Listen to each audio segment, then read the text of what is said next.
Hi guys, James at RampantLionReviews again for you today with another beer review. For this one, we are going to stick to Japan and we're going to go to another brewery that I've never tried anything from before. So these guys are another relatively new addition to the Japanese beer scene, but in their short period of time, they've built up a very good reputation for themselves. They've been very experimental and done lots of different beers. And I have to say, out of all the breweries that I've researched over the years on the channel, these guys certainly have one of the more quirky backstories from what I've seen. So yeah, you'll hear about that a little bit later on in the video. But the beer itself is a style that I very much enjoy. It's one that I have noticed is a little bit more prevalent here in Japan compared to other places, which is something I do enjoy. And it's also been brewed for their 4th anniversary from what I understand. So I think this should make for a really quite nice introduction to this brewery, and I'm sure we'll review more from them going forward. But yeah, as always, excited to see what this beer is going to have in store for us. Hopefully it's another good one. Hopefully it makes for an interesting review. And as always, I hope that you guys enjoy my take on this one as well. So yeah, for this review then, we are going to head to Matsuyama in Ehime Prefecture on the island of Shikoku, the smallest of the 4 Japanese main islands. I guess you could say it's in the kind of northwestern part of the island. But we're going to have a look then at my first beer from DD4D Brewing. So this beer is called Have a Nice Trip. It comes in at 7% ABV, and this is a West Coast IPA brewed to celebrate their 4th anniversary.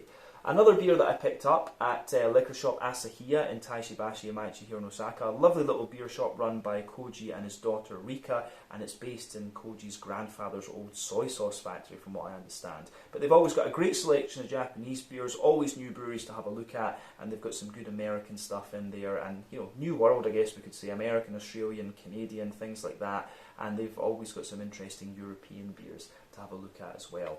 But yeah, always cool to introduce new Japanese breweries on the channel. So let's crack on with this one and see what DD4D have in store for us. So, as always with my reviews then, I'll tell you a little bit about the brewery before we taste the beer. If you want to get straight to the tasting though, just fast forward. All the usual links can be found in the video description below. That's the brewery website, the link to my other reviews that hopefully I can do in the future from DD4D Brewing. This is the very first time I'm trying one of their beers as I mentioned, but there's all the usual social media down there. If you want to see more reviews, do please consider subscribing to the channel. The support you give is massively appreciated, and remember you can go into the channel homepage and search for beer based on the geography tagging system. So just go in there, use the search bar, put your hometown, state, county, whatever you like in there. If I've reviewed beers from the areas that you search for, they will pop up. Failing that though, you can check out the playlist of beers from different countries. You'll find this one in the Japanese playlist along with many other things, and we will continue to add to that. There are playlists for many other countries too. But yeah, let's crack on then and have a wee look at my brewery notes for DD4D Brewing. That's going to be a bit of a mouthful in this video, I have to say. But yeah, as I mentioned earlier, DD4D Brewing are based in Matsuyama in Ehime Prefecture on Shikoku Island, which is kind of about 2/3 of the way down Japan. Very long country of course, but the brewery was founded back in 2019, and the main man behind the company is Keita Yamanouchi, and his first exposure to craft beer and brewing was during a trip to Canada during his university days, and he started home brewing for himself a little bit later on in 2016. But the history of the DD4D brand, however, goes back to 1998 when they opened a clothing store in the San Bunichio district of the city. But apparently they're very selective about the brands that they use for the store, and they focus on the message and worldview of the designer. So quite a kind of hipster, quirky clothing store, I guess we could say. But the clothing store was Keita's parents' business, and he took it over and looked after the shop. But his interest in beer was still extremely strong. So he wanted to start a brewery, and he formed the parent company Japandemic, which of course has the clothing brand and the brewery underneath it. But the company officially started brewing beer in 2019, and the original brewery can be found behind the clothing store space, where they also have a little bar where you can taste the beers. But in November of 2021 they opened a new brewery in the Matsuyama area of the city, and this facility is known as the DD4D Factory and Curiosities, and it was at this point that they started canning their beer and sending it across Japan. But the brewing equipment there comes from PSS in Slovakia, and they started off with a fermentation capacity of 9,600 litres. They've got an on-site bar there as well that opens on the weekends from spring until autumn, so yeah, you just need to keep an eye on the website to see when it is open. But the bar in the clothing shop is open very, very regularly from what I understand. But as of April 2023, when I'm filming this review for you, these guys have produced 170 different kinds of beer according to Untappd, many different styles in there, and yeah, just have a look at them and see what you think. They seem to be quite a highly rated brewery, this one, and to get in Koji's shop, yeah, you do have to be quite highly rated actually. But yeah, that's everything I can really tell you about DD4D Brewing for the moment. As I said, a very quirky backstory to them. This is the first brewery I've heard kind of forming at the back of a clothing store. I have heard of one in Japan though that formed in the back in the corner of a furniture shop. So yeah, these kind of things do go on in Japan, and it's quite common that people are interested in beer but they have other businesses and just have a go at it. But yeah, definitely a really cool concept behind the company, and they'll be interesting to keep an eye on going forward, I'm sure. But yeah, if you want to learn more about these guys, you can check out the brewery website, you can follow them on Facebook and Instagram to keep up to date with all the latest goings on, and you can check out the Rate Beer and Untappd pages to learn a little bit more about all of the different beers that these guys have done. So yeah, let's go on and have a wee look at the beer itself. So the can is a 350ml can. I believe I paid about 850 yen for this one, if I'm not mistaken. So that translates to roughly about $6.50 American, probably about €6 or something like that at the current exchange rate. So that'll be 60 Swedish kroner and somewhere in the region of like £5.50 sterling, something like that. As I've always mentioned to you, craft beer in Japan is a little bit more expensive because the malt has to be imported as well from Germany or the US or elsewhere, and the hops, of course, are imported from Australia, New Zealand, and yeah, Australia, New Zealand, the US, and Germany, I guess. So yeah, a little 350ml can. This one, as we said earlier, it is a 7% West Coast IPA, and this one has been hopped with Columbus and Mosaic. But yeah, really nicely designed can, this one, and as I say, I'm pretty sure this is one of their 4th anniversary releases. They also had a mint chocolate Imperial Stout that I could have picked up as well, but I wanted a West Coast IPA, and this just kind of caught my eye, I have to say. But yeah, it says on the side here, DD4D, have the courage to step out for what your heart says and make the most of your precious time. You have many more choices in your life than you might think. Have a nice trip. So yeah, pretty cool. But let's get this beer out into the glass and see what it's all about. There you can see the reverse of the can as well. But yeah, hopped with Columbus and Mosaic, hops that we do know quite well, both of them American. Columbus normally used as a bittering hop, about 12% alpha acid, and it gives you this lovely kind of spicy floral character, whereas Mosaic is about 14% alpha acid and gives you a nice juicy kind of tangerine quality. So yeah, let's just see what this beer is going to give us. I think we're going to have to be careful with this one. It's got a little bit of head on it, but we'll just see what we can do.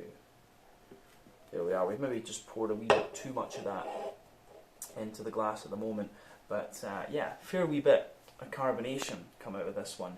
But yeah, anyway, as you can see, it's poured really quite nicely. You can see there's, I probably gave that one a bit of a violent pour, to be honest, but not sure. You can see that this beer is poured with 2+ fingers of a frothy, I would say, slightly off-white head. It has got a slightly kind of creamy tint to it, but you can see it's quite a bumpy head in there. So yeah, you can see good little bit of carbonation with this one. But this beer is very fresh. I only got this maybe about 2 weeks ago, something like that, and Koji would have got it into the shop very fresh as well, I'm sure. But yeah, you can see a mix of kind of big bubbles in there and smaller ones down toward the surface of the liquid, but it does look very nice. You can see little bits of sediment kind of floating around in this one. Again, I've been playing around with the temperature of my fridge, but I think it is maybe just a little bit too low for some of these beers. But yeah, 1 or 2 big bubbles sticking toward the side of the glass, a few little ones going up toward the bottom of the head there, but yeah, not too much in the way of visible carbonation. In terms of the colour of this beer, I would describe it as a very rich kind of yellow. And remember, the colour of your beer depends on a few things. 1, the type of malts that you use. This goes a long way to determining your EBC rating. 2, length of your wort boil is also going to play a role, because the longer you boil the wort, the more the sugars caramelise, and thus you get a darker colour of beer. But any barrel aging that you do or adjuncts that you put in will affect the colour of the beer as well. But you don't often have to care about those latter 2 variables when it comes to IPAs. But yeah, certainly in terms of a West Coast IPA, it looks the part. It's got a little bit of a natural haze to it, and as I've always said with West Coast IPAs, for me there's two ways these beers can go. They can be a little bit more bready and kind of biscuity leaning, or such as the Pliny the Elder from Russian River Brewing, or they can be a little bit more kind of oily and caramelly, such as the Sierra Nevada Torpedo. And for me, those are two of the kind of pinnacles or benchmarks of the West Coast IPA style. But certainly looks quite nice, this one, I have to say. And I reckon just from the colour, this is going to be a more bready and kind of biscuity affair in the malty base. But yeah, let's take a wee look at the aroma then and see how we get on. I don't think we need to say anything more about the appearance of this beer.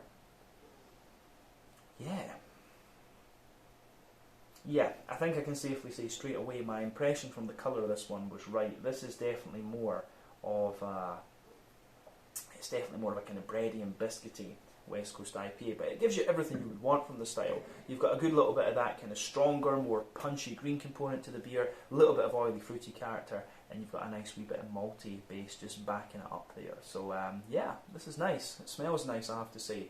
So yeah, let's have a wee look at the aroma more in depth and see what we can get out of it.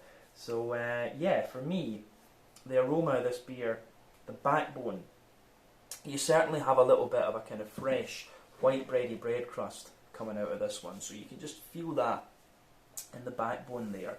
But yeah, within that you do get a little tiny bit of woodiness and maybe a little bit of cracker, but absolutely the backbone of the malty side of this beer is a kind of fresh white bready bread crust. But I like that, I do like that, I have to say. Yeah, cracker, a little bit of wood, and then above that you get maybe a little tiny hint of a sort of brown wholemealy bread, and then above that you've got a fresh fluffy white bready character coming out of this beer as well. So yeah, aroma wise, I think this one does go about its business very, very nicely. Yeah. On top of that, you start to get some of the sweeter elements out of the beer. There's a little bit of a kind of, what we say, there is a little bit of straight up caramel in this one, but not overly much.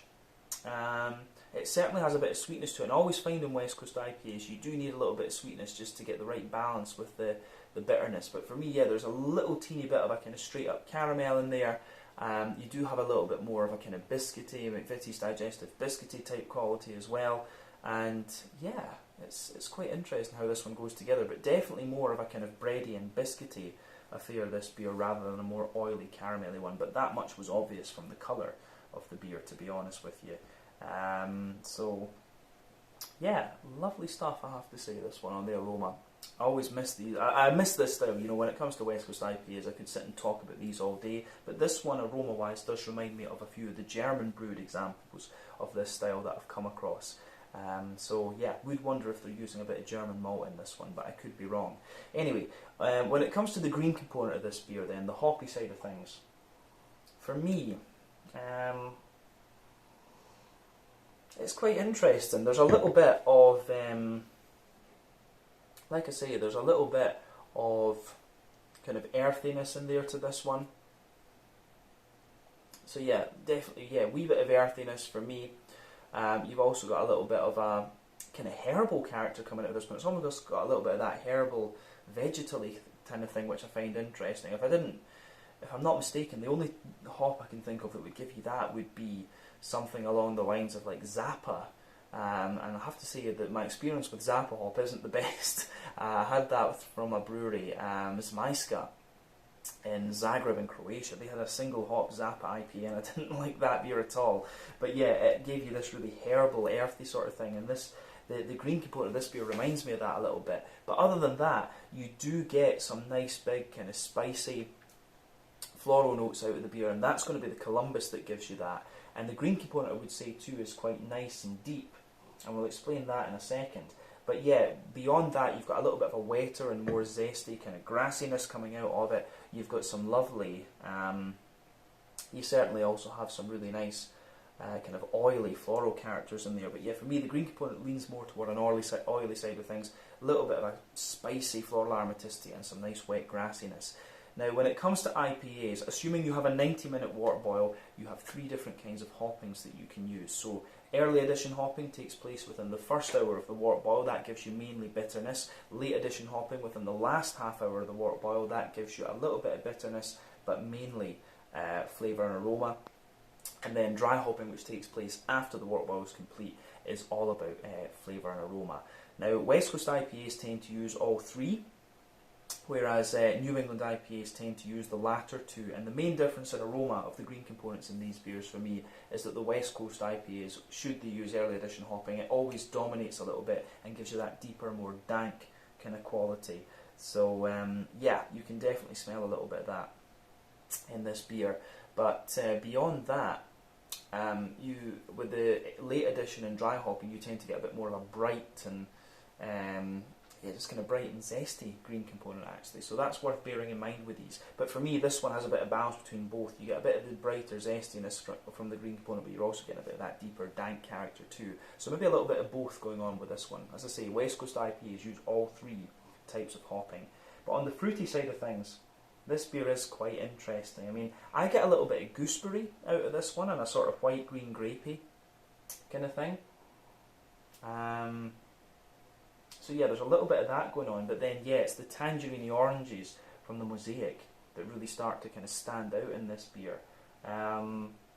Yeah, aroma-wise, this is really interesting. Not like any West Coast IPA that I've come across in the last wee while, but yeah, the more that I smell of it, the more I get this kind of herbally, earthy type quality out of it. So yeah, it gets a big thumbs up from me from that perspective. So yeah, as I always say, take a wee bit of time to just enjoy the aroma of these beers before you get stuck into them. I think that's always half the experience when it comes to trying craft beer. But yeah, I do think it is about time that we had a taste of this one to see what it's all about. So yeah, this is the Have a Good Trip 7% West Coast IPA from DD4D Brewing in Matsuyama in Ehime Prefecture on Shikoku, one of their 4th anniversary beers, from what I'm led to believe. Let's get stuck in. Slàinte, skål, cheers, kampai.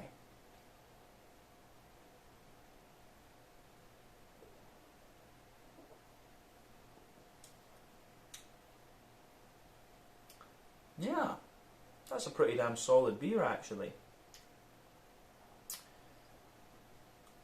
I would say it does have a good wee bit of bitterness to it, this one, and it gives you everything you would kind of expect from a more bready leaning West Coast IPA. It is the bitterness. I can feel the bitterness building up the further into the aftertaste we go, and as I've said with West Coast IPAs, now you're getting a number of breweries that are doing more modern takes on the West Coast IPA, like taking the bitterness of the beer down, which I think is a bit of a shame, to be honest with you. These beers were always meant to be a bit more bitter in their character. But yeah, in Japan, I'm glad to see that this style is still popular. So many breweries across Europe and the US are focusing almost exclusively on hazy IPAs, rather than doing like a bit of black IPA, a bit of West Coast and red IPA and all these kind of things. Can get a wee bit boring, to be honest with you. So having some West Coast IPAs to try in Japan has been a nice change of pace, I have to say. But yeah, this is a good beer, very solid, this one. So I think I will need to try a few more different styles from these guys going forward as well.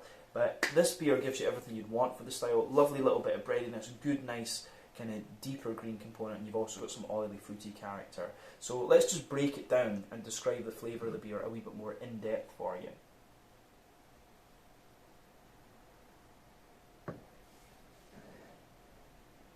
Very easy to drink as well, this one. So yeah, middle third of your palate then. The backbone of the beer gives you this, you can feel it has this little bit of a more fresh, white bread crusty quality coming out of it. And that, I have to admit, I do quite like. I get the feeling this might be using German malt. But yeah, it's just from the bready characters that you get out of this one, I think it is German malt in this one. But yeah, the backbone of the beer, as I say, fresh white bread crust. Toward the front of that middle third of your palate, you get a little bit of a more kind of bready, you get a little bit more of a kind of white bready character out of it, I have to say. But there's a wee touch of woodiness in there coming out as well. So above the bread crust and above the little woody level you have as well, you can feel there's a little bit of an almost kind of brown bready sweetness to the beer, but I would add that that layer is not overly thick. Then above that you've got a more kind of airy and fluffy white bready character to it, which again I do quite enjoy.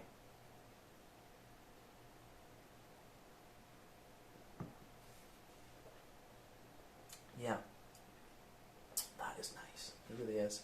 The bready notes in this beer kind of linger there into the aftertaste too, and you get a wee bit more dryness out of this beer the further into the aftertaste that you go as well. So yeah, the slightly brown bready layer, then a more fluffy white bready layer above that. And yeah, I do wonder if there's a little touch of wheat has been used in this one. Now, one of the key differences between West Coast IPAs and New England's is that New England's tend to rely mainly on barley malt, whereas New England's will give. They've got a more kind of wheat and oaty character to them as well. They use a lot more oat and wheat in the malt base. It's not unheard of to use oats and wheat in West Coast IPAs. There are a few examples I can think of, but yeah, I think with this one, you can feel above the white bready layer, there's this other layer of white bread that's a little bit more dense, and that makes me think that there's some wheat in there, and there's a bit of bitiness on the back of the palate too, and a little bit of smoothness in the middle, and that's usually a characteristic of a bit of wheat malt. And I know that there has been wheat IPAs, WIPAs as they call them, produced here in Japan for a good wee while. One of the key examples would be the WIPA from Mino Beer here in Osaka. So yeah, I just get the feeling there's a little bit of wheat in this beer. So yeah, above that kind of what I suspect is wheaty layer, you start to get some of the sweeter aspects coming out of the malt base in this beer. So yeah, in the dead centre of your palate you can feel there's a nice little circle there.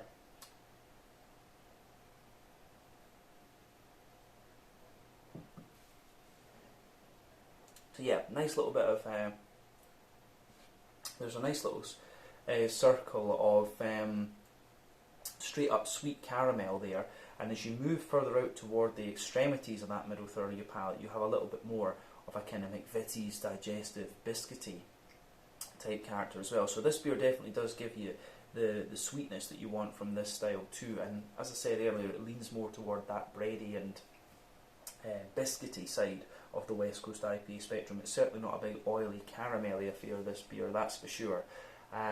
Yeah, interesting, and from that perspective, but I think that covers everything we need to say about the middle third of your palate with this one. Let's go to the back third of your palate and have a wee look at it. So the border region between middle third and back third of your palate, you get a little bit of bready build up in there. I could say a kind of white bready character, but a little bit of brown bread as well. And then the base of that back third of your palate is the same bread crust we talked about earlier, but it has a wee bit more of a drier nature to it. As I've always said, drier and more bitter flavours come out further back on the palate, the sweeter flavours come out a little bit further forward.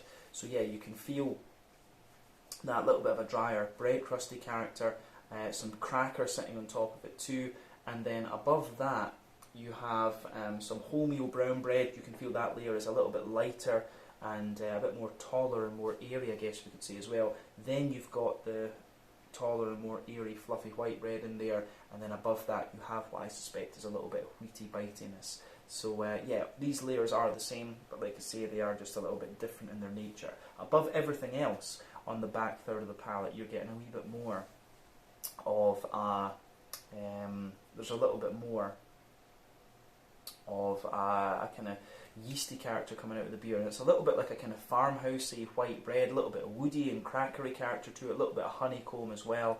So yeah, the way that it goes together, I think, is very, very nice. So gets a big thumbs up from me from the malty and yeasty side of the character of this beer. It's really nicely done. So yeah, back third of the palate, as I say, the flavour is taller, and then as you come further forward into the middle third of your palate, it just condenses down and squashes together that little bit more.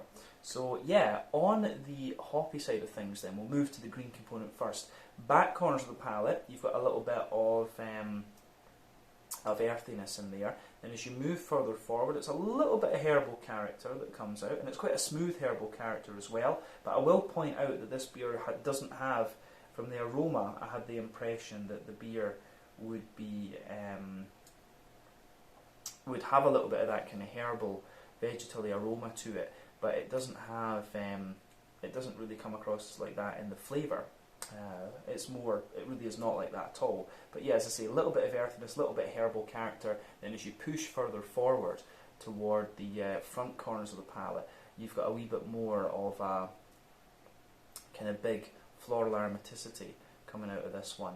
So yeah, big oily floral aromaticity, not quite as spicy as I would expect from Columbus, I have to say. Columbus usually has a hell of a kind of spicy kick to it, to be honest with you. But round the front curve of the palate, the beer is more light and more grassy, and it's a little bit more oily as well, with a wee bit of zestiness in there.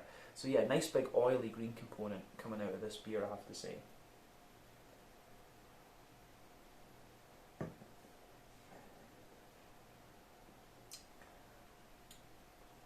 Yeah, I like how that goes together. In terms of the front third of the palate, then let's move on to the kind of fruity side of the beer. The border region between front third and middle third of your palate, again, you get a little bit of a kind of bready build-up there, a mix of white bread and brown bread, but the base of that front third of your palate, smooth white bready bread crust, a little bit of a smoother white bready character on top of it. Then you have that more kind of, then you have that little bit of a more oily, fruity nature. Fruity note just sitting on top of it too.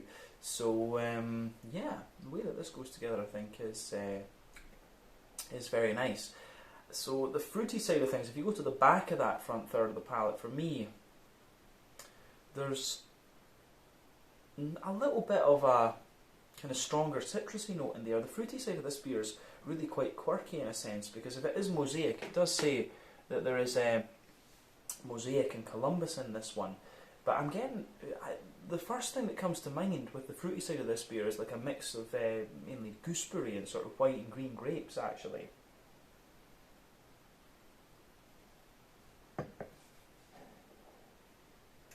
So yeah, a mix of white and green grapey character. Also a good little bit of, you do get a little bit of an almost limey note behind the very front tip of the tongue.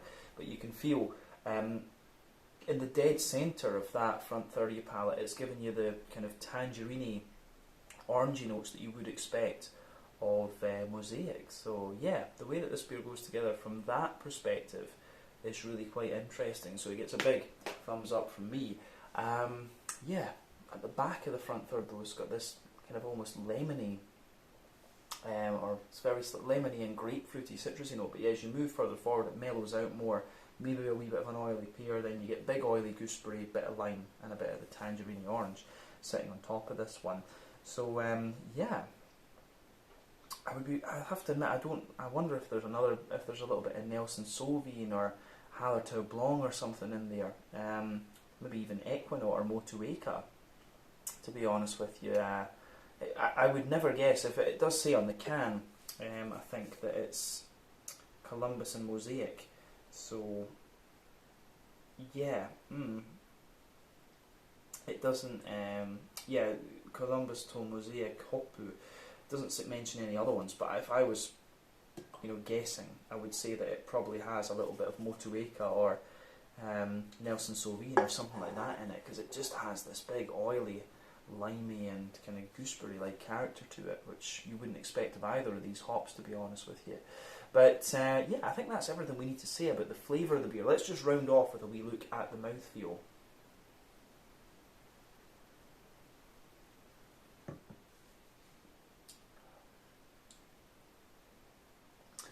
So for me, it's kind of top end of mid-bodied actually. Carbonation is very, very smooth. It has a slightly more oily mouthfeel to it, this one, but you want that from a West Coast IPA, I would say. Very, very smooth carbonation, kind of a clean mouthfeel as well. But yeah, I think that suits, the way that the mouthfeel is kind of suits the overall flavour profile of the beer. In terms of the IBUs, I think this one is maybe 50 or 60 IBUs, something like that. It's certainly not pushing the kind of 80 or 90 that you used to get from this style back in the day when I first got into craft beer. I think this is it does feel like it's a slightly more modern take on the West Coast IPA with a bit of lower bitterness. So 50 or 60 IBUs for me. The malt, like we said, has a wee bit of dryness to it, lovely bit of smoothness and a wee touch of sweetness. Then you've got the big oily fruity characters coming out of this one too.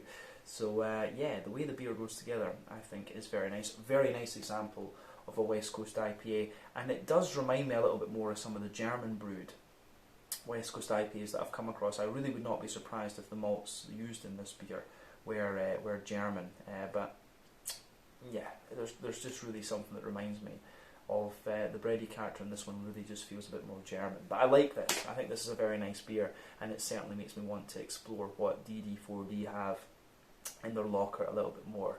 So yeah, let's leave it at that for this one. This was the Have a Nice Trip, a 7% West Coast IPA, brewed for their 4th anniversary, if I'm not mistaken, from DD4D Brewing in Matsuyama City in Ehime Prefecture on Shikoku Island. Sorry, brain is a little bit tired at the moment. Been a long day, but this was why I wanted to do this beer. But yeah, been very enjoyable. I'll certainly look out for these guys in the future. Thank you again for watching my beer reviews. Until the next time, please like, subscribe, share, all the usual YouTube stuff. Let me know your own thoughts on this beer in the comment section below. Let me know what your favourite beers are from DD4D as well. We will see about doing more from them in the future, but in the meantime, check out my social media, check out their social media, and I'll see you guys very, very soon. Slange, Skål, cheers, and Kampai.